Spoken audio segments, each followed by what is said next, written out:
दिनांक 11 मार्च रोजी संध्याकाळी 6 वाजण्याच्या सुमारास ऐन गर्दीच्या वेळी हार्बर लाईनवरील नेरुळ उरण लोकल सेवा जवळपास 2 तास ठप्प झाली होती। बेलापूर येथील रेती बंदर जवळ लोकल बंद पडली होती। एन ब्रिजवर ट्रेन बंद पडल्याने प्रवाशांचे प्रचंड हाल झाले।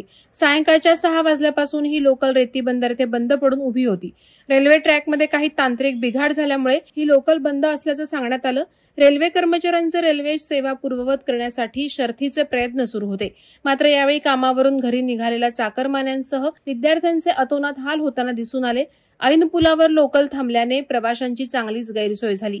पुलावरच लोकल बंद पडल्याने बरेच प्रवासी लोकलच्या खाली देखील उतरायला धजावत नव्हते। अखेर वाट बघून काही प्रवाशांनी पायी चालत आपल्या घराची वाट धरली। अखेर 2 ते 3 तासांनंतर रेल्वे सेवा पूर्ववत झाली आणि प्रवाशांनी सुटकेचा निश्वास सोडला।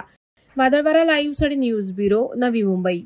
नवी मुंबई व रायगड जिल्ह्यातील ताज्या बातम्या आणि घडामोडींसाठी सबस्क्राईब करा वादळवारा लाईव्ह चॅनल आणि दाबा बेल आयकॉन।